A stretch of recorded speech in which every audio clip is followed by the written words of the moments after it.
प्रिय विद्यार्थियों, संस्कृत के इस कालांश में पुनः आप सबका स्वागत। पिछले कई सारे कालांशों में हम द्वितीय विभक्ति और तृतीय विभक्ति से संबंधित सूत्रों को पढ़ रहे हैं। इसी क्रम में आज मैं आपसे तृतीय विभक्ति से संबंधित एक सूत्र है अपवर्गे तृतीया। सूत्र है अपवर्गे तृतीया। इस सूत्र पर मैं आपके साथ में चर्चा कर रहा हूं। देखिएगा, ये सूत्र कहना चाहता है, क्या कहना चाहता है देखिए। सर्वप्रथम है अपवर्गे।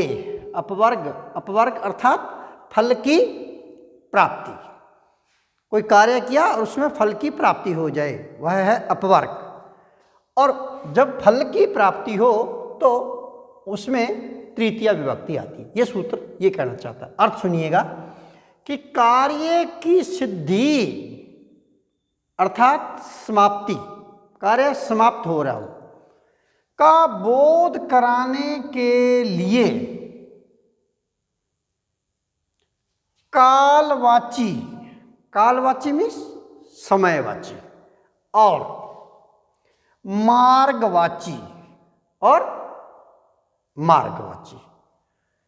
अर्थात अद्वय के वाचक, अद्वय मीन्स मार्ग, अद्वय के वाचक शब्दों से अत्यंत संयोग में तृतीय विभक्ति होती है।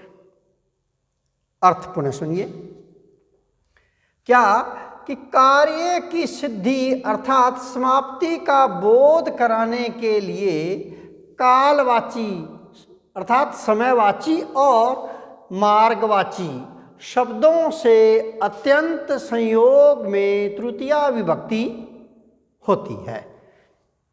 उदाहरण देके मैं बात समझाऊंगा आपको। जैसे एक उदाहरण है, अहना अनुवाको अधीत है। उदाहरण है, प्रथम उदाहरण, अहना अनुवाको अधीत है। देखिए, हिंदी अर्थ है एक दिन में अनुवाक पढ़ लिया। सुबह पढ़ने बैठा और शाम तक अनुवाक पढ़ लिया। अनुवाक क्या है? जो ऋग्वेद के जो मंत्र हैं वो अष्टकों में विभक्त हैं और अष्टकों के कुछ एक मंत्र जो हैं वह उनका जो समूह है वह अनुवाक है। तो उस अनुवाक को पढ़ लिया, अर्थात ऋग्वेदिक कुछ मंत्रों को जो समूह है वो अनुवाक है, उसको पढ़ लिया। सुबह पढ़ने बैठा और शाम तक निरंतर पढ़ता रहा और शाम तक पूरे अनुवाक जो है उसको पढ़ डाला।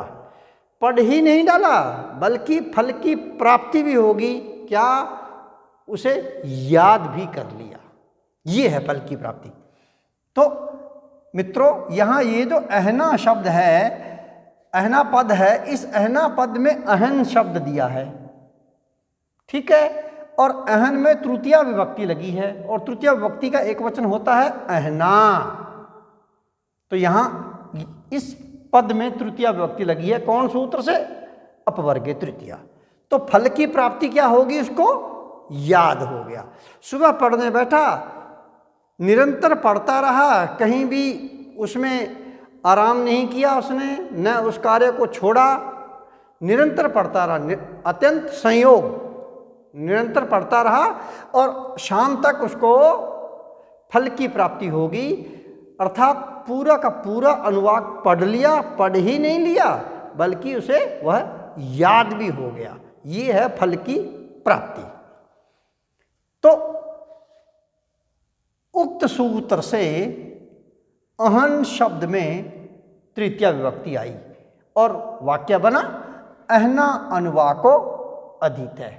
और हिंदी बनी एक दिन में अनुवाक निरंतर पढ़ करके पूरा कर लिया और उसको कंठस्थ भी कर लिया, याद भी कर लिया। तो यहां फल की प्राप्ति होगी। देखिएगा, एक तो है इसमें क्या चीज कि वह निरंतर संयोग, अत्यंत संयोग होना चाहिए, एक बात। दूसरी बात, वह कार्य पूरा संपन्न होना चाहिए और तीसरी बात, उससे फल की प्राप्ति भी होनी चाहिए। तीन बातें हैं मित्रों। कौन कौन सी पुनः सुनिएगा।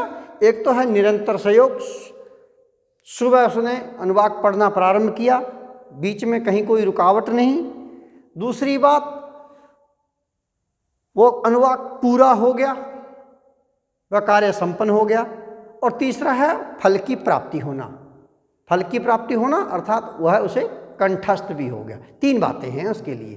तो वहाँ अपवर्गे तृतीया सूत्र से तृतीया विभक्ति आएगी। किसमें? कालवाची और मार्गवाची शब्द में। तो यहाँ अहन जो है वह समयवाचक शब्द है ना, काल है वाचक है, तो दिन भर पूरा, तो इसलिए यहाँ पे तृतीया विभक्ति आ गई। एक और उदाहरण देखिएगा, क्रोशेन अनुवाको अधीत है।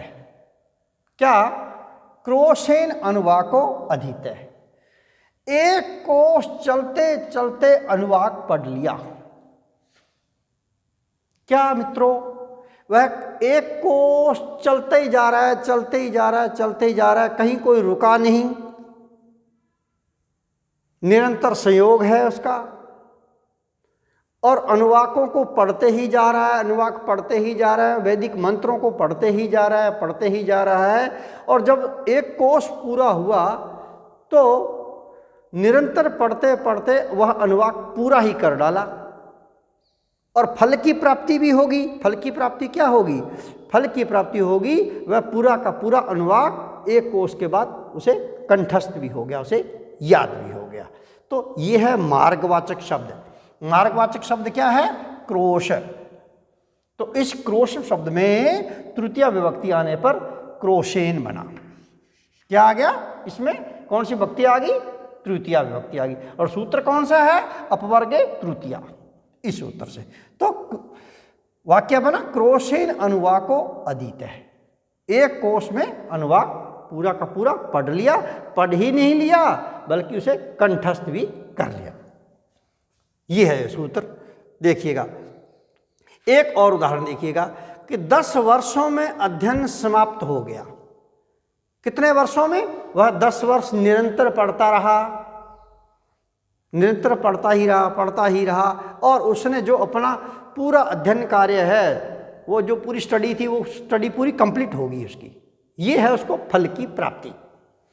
तो संस्कृत बनेगी इसकी। वाक्य क्या बनेगा? 10 का 10वीं वर्षई। ये यहां आ गई मित्रों तृतीया विभक्ति। 10वीं वर्षई अपवर्गे तृतीया सूत्र से। 10वीं वर्षई अध्ययनम समाप्तवान। अध्ययन पूरा हो गया और जो फल की प्राप्ति थी वह भी हो गई। फल की प्राप्ति क्या हुई? कि अध्ययन उसको पूरा करना था, वो फल की प्राप्ति हो गई। एक और उदाहरण सुनिएगा, 4 वर्षों में व्याकरण पढ़ डाली। व्याकरण पढ़ने के लिए वह बैठा, पढ़ना प्रारंभ किया, निरंतर पढ़ता रहा। 2 बात। और तीसरी बात, 4 वर्ष जब पूरे हुए तो पूरी की पूरी व्याकरण को उसने पढ़ डाला, पूरी की पूरी व्याकरण पढ़ डाली और फल की प्राप्ति होगी, उसे व्याकरण कंठस्थ ही हो गई। ये है फल की प्राप्ति। तो वाक्य बनेगा चतुर्भी वर्षई। यहाँ तृतीया विभक्ति लगी है इन दोनों पर। चतुर्भी वर्षई 4 वर्षों में, यहाँ था 2 वर्षों में, है ना। 4 वर्षों में व्याकरण पढ़ डाली तो चतुर्भी वर्षई व्याकरणम अधीतवान। ठीक है। एक वाक्य बीच में रह गया है, कौन सा है? 2 योजनों में कथा समाप्त कर दी। कितने योजन है मित्रों? 2 योजन। 2 योजन चलता गया, मार्गवाचक शब्द है दूरी, और 2 योजनों में कथा पूरी की पूरी होगी। और कथा पूरी फल की प्राप्ति क्या होगी? कथा समझ में भी आ गई, कथा कंठस्थ होगी, याद हो गई। तो वाक्य बनेगा योजनाभ्याम। ये रहा 2 योजन, तृतीया विभक्ति का द्विवचन। तो योजनाभ्याम, योजन शब्द में तृतीया विभक्ति द्विवचन। योजनाभ्याम कथाम समाप्तवान। 2 योजनों में कथा पूरी होगी। ठीक है भाई। देखिएगा तो ये हैं कई सारे उदाहरण। अब देखिएगा ये जो सूत्र है अपवर्गे तृतीया, यह द्वितीय विभक्ति में हमने एक सूत्र पढ़ा था, कालार्धवनो अत्यंत संयोगे। उस सूत्र का को यह बात करता है। कैसे?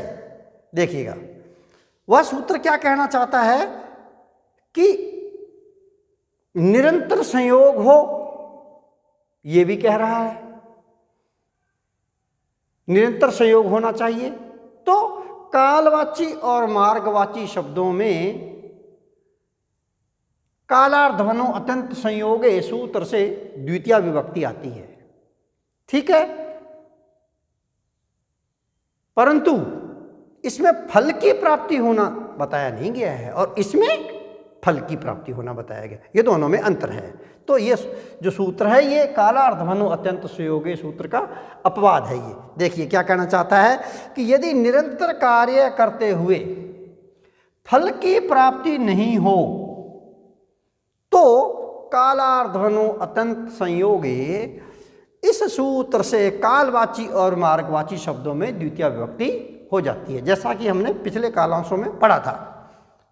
एक उदाहरण दे रहा हूं, जैसे मास भर पढ़ा फिर भी याद नहीं हुआ।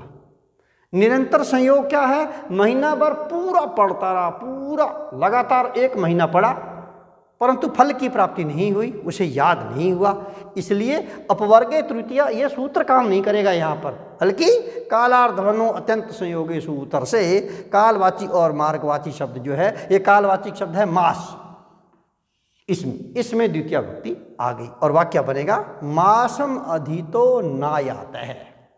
महीने भर पढ़ा परंतु कुछ भी समझ में नहीं आया।